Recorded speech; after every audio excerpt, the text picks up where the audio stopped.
Fall is traditionally considered a prime time for gamers, but September 2025 is different. This month has a darker side, bringing us some of the biggest horror releases of the year. Of course, it's not all scares. There are plenty of other interesting new titles as well. What's up guys, it's Broz, and let's check out the top 10 new releases for September. Starting with the heavyweights, at number 10, Silent Hill F. One of the most anticipated horror games of the year is diving deep into unsettling territory. It's the first in the series to get an 18+ rating in Japan, signaling a truly uncompromising experience. The writer Ryukishi07, known for the disturbing Higurashi series, hints at an unflinching portrayal of suffering, aiming for a deeply unsettling psychological horror. This approach could both attract new players seeking extreme experiences and challenge longtime fans used to a different kind of dread. A big talking point is the combat. Game producer mentioned their increasing difficulty, citing the popularity of challenging action games. While it feels similar to Silent Hill 2 Remake's close-range style with dodges and timed heavy attacks, the Souls-like comparisons have really split the community. Some see superficial similarities, others clear inspiration. This tension between the series' traditional focus on atmosphere and a more action-oriented approach shows a deliberate move to broaden its appeal. Even the puzzles are reportedly rooted in psychological anguish, reinforcing the game's commitment to its disturbing narrative core. The game drops on September 25 for PlayStation 5, Xbox Series, and PC. Hell Is Us is shaping up to be quite the enigma. Developed by Rogue Factor and led by the art director behind Deus Ex Human Revolution, this game takes a refreshingly unconventional route. Forget your typical modern game features like waypoints, quest logs, or map markers. Here, you're on your own, piecing together objectives by listening to NPC conversations and digging through Remy's personal datapad, a design choice that really harks back to those demanding 90s adventure game. This deliberate rejection of handholding aims to pull you deeper into the world, appealing to those who crave a more challenging, less guided experience. The setting itself is intriguing. An alternate 1990s, a war-torn country overrun by supernatural hollow-walkers after a mysterious calamity.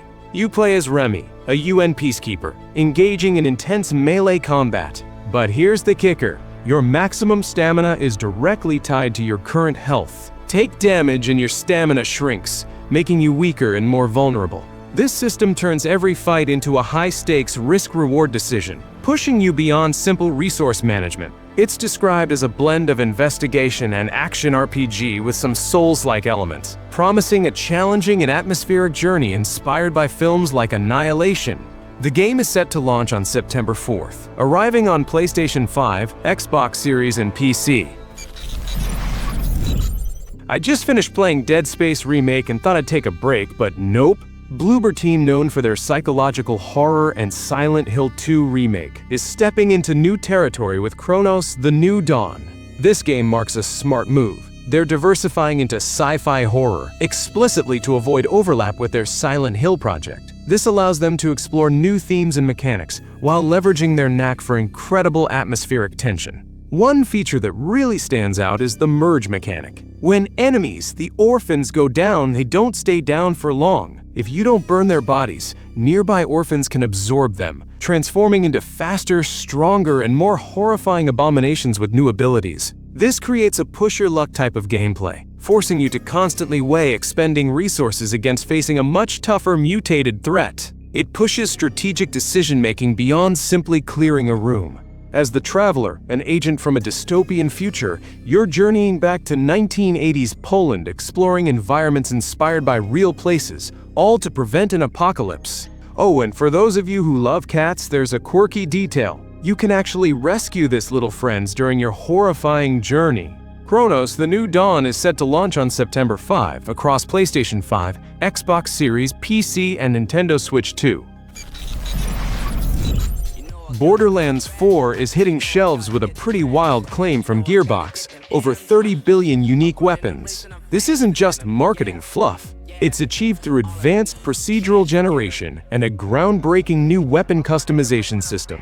Unlike Borderlands 3's limited trinkets, you can now swap barrels, sights, and magazines. The licensed parts system is a real game changer, allowing cross-pollination where you can combine parts and behaviors from different manufacturers. This is a huge step for the looter-shooter genre, pushing for unprecedented player expression and replayability. The game is being pitched as a turning point for the Borderlands universe, introducing new vault hunters as you venture to the planet Cronos. But the road to launch hasn't been entirely smooth.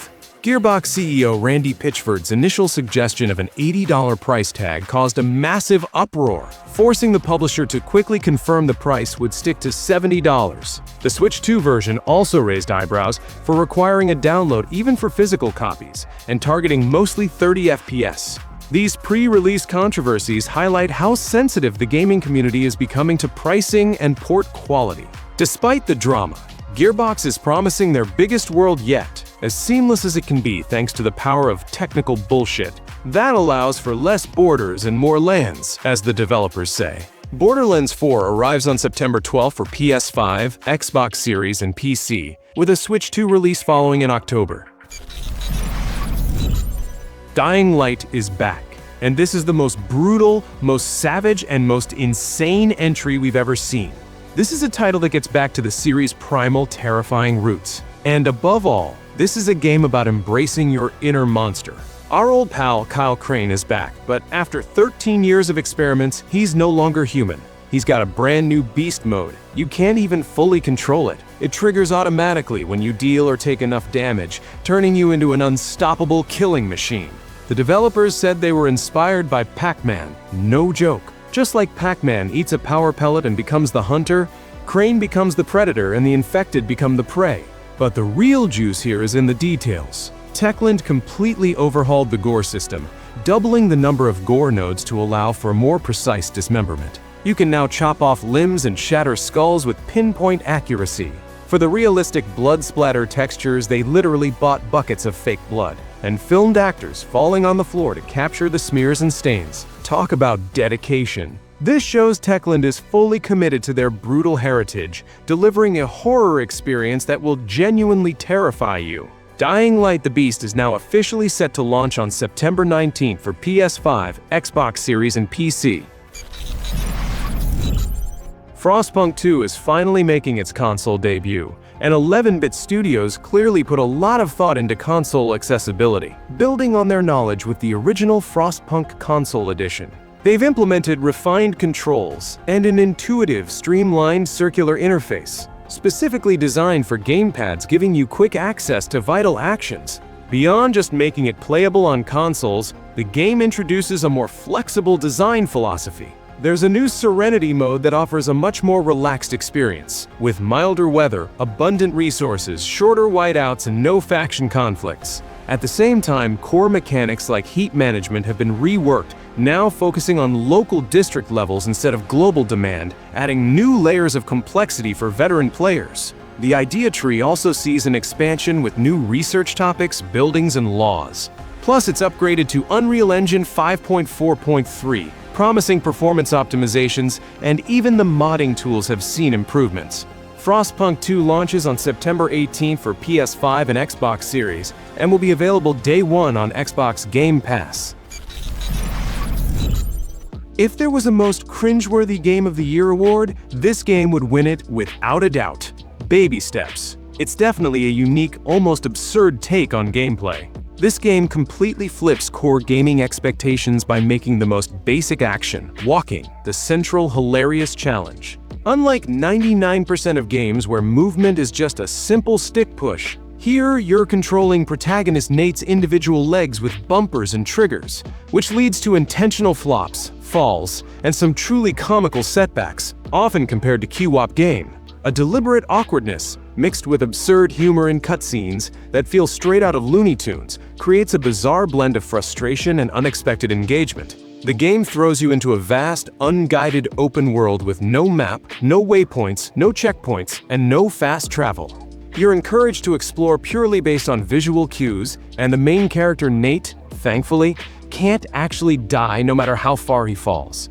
Without a traditional UI, a pure player-driven exploration system is fostered. Collectibles like hats can be lost if Nate tumbles, which encourages players to create their own challenges. Using a DualSense controller really enhances the tactile experience of every single step, and a unique sound design perfectly emphasizes Nate's comical collisions with the environment. Baby Steps launches September 8th on PS5 and PC. Alien Rogue Incursion Evolved Edition is a version for PS5 and PC of a game that was previously only available in VR. Let's talk about the issues with the VR version. Many gamers on Steam have been pretty vocal about the optimization, with some pointing out that the graphics look pretty outdated, almost like something from 2010. Players have also reported repetitive corridors and seemingly slow, unintelligent xenomorphs that don't offer much of a challenge, giving you plenty of time to just shoot them. The Steam reviews reflect this, currently sitting at 67% positive. So the question is, to what extent have the developers listened to all these issues, and what will the Evolved Edition be like? Now, what are they promising us in this version? The developers at Survios have explicitly stated they've reworked the xenomorph behavior to make them much smarter and deadlier. Aliens will react to sounds in your tactics, which will make encounters with them unpredictable. This is not just a fix, it's a key feature of the Evolved Edition. That should correct one of the main problems with the VR version. They also promise a completely reworked visual style, optimized for modern flat screens. The goal is 60 FPS on PS5 with support for DualSense controller features. We'll be able to play the new Alien on September 30th. Let's talk about EA Sports' annual football release, EA Sports FC 26. As a longtime FIFA player since the early 2000s, I've rarely missed a part, and I absolutely agree with all the negative reviews and the worst ratings for the last 3 FIFA titles. They had so many flaws and bugs that I'd need a separate video just to cover them. But the main issues remain: terrible optimization, especially on PC and surprisingly on powerful NVIDIA graphics cards. A complete disregard for career mode annually, even though about 30% of players enjoy it. Overly stupid or overly smart AI where you either win 10-0 or lose 0-5, and essentially the same thing every year at full price, plus a ton of bugs in Ultimate Team, but that's another story. So what's new in this installment? EA is introducing competitive gameplay for online modes, focusing on responsiveness and authentic gameplay for offline, emphasizing realism. Ultimate Team gets live events like tournaments, revamped rivals and champs, and a welcome change. Wins are now awarded if opponents quit during a draw. Goalkeepers see a major overhaul with reinforcement learning goalkeeper positioning, using machine learning for realistic AI. Dribbling is improved, and player marking refined. I pre-ordered the PC version in July for about $35, but buying it for $70 on console feels like a ripoff. EA's football is a monopoly with no competitors, so if you love playing football, you're left with no choice. And I constantly feel like I'm being screwed over, but I can't deny myself the simple pleasure of playing career mode. EA Sports FC 26 launches September 26 across all platforms. Just like with football, we have a new installment, EA Sports NHL 26. Let's briefly run through the latest news and changes. The game focuses on 3 major systems that really aim to shake things up. First, there's a brand new goalie crease control system, bringing over 80 new save animations, improved positional awareness, and real-time responsiveness. Goalies can now break out of one animation and immediately react to a new threat, and their AI adapts to their specific goalie type, making them feel more authentic. Second, the X Factors are completely redesigned with 28 abilities across 5 categories. These aren't just passive boosts anymore, they have tiered impact and clear visual cues, turning them into strategic game changers on the ice. Third, the upgraded IceQ2 engine is a smarter AI system that uses real NHL edge tracking data from 14 infrared cameras and player sensors to drive player behavior. Community feedback also led to specific adjustments in vision control, hip check tuning, and reverse hit rebalancing. The UI also got a refresh. EA Sports NHL 26 launches September 12th, exclusively on PS5 and Xbox Series consoles. A PC release, as before, is not planned at this time.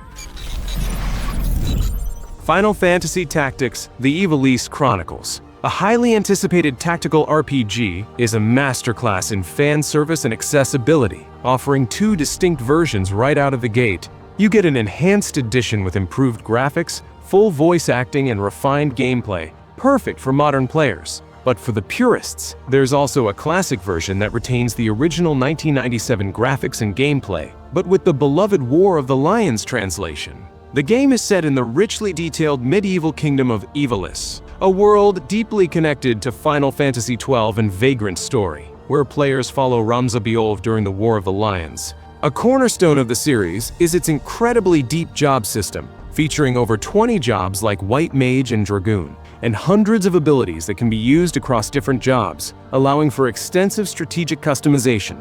Crucially, the developers have confirmed a significant change: the removal of random battles, which should streamline progression and cut down on potential tedium. Additionally, higher-tier jobs are now recruitable, giving players more control over their party composition without excessive grinding. The game is set for release on September 30th across PS5 and 4, Xbox Series, PC, and Nintendo Switch 1 and 2. To make this gloomy September brighter, Sonic Racing CrossWorlds bursts onto the scene, and bringing truly bold ideas to the kart racing genre. The absolute standout feature here is Travel Rings, a brand new mechanic that literally transports players to entirely new CrossWorlds on the second lap. What's even cooler is that the lead racer actually gets to choose the next environment, adding a strategic layer that's pretty unique. Beyond just the track design, the game offers the most extensive vehicle customization we've seen in the series so far. For the first time ever in a Sonic racing game, characters aren't tied to specific vehicles, allowing you to mix and match parts, colors, and decals to create unique rides with tailored stats like speed or handling. An RPG-like gadget system introduces another layer of player agency, letting racers equip and combine perks before a race, with powerful gadgets unlocking as you progress. Sonic Racing CrossWorlds speeds onto all platforms on September 25th. Thanks for watching until the end. If you want to stay up to date on all the latest game releases, be sure to like and subscribe. I also recommend checking out our video on the new games coming out later this year. See you next time.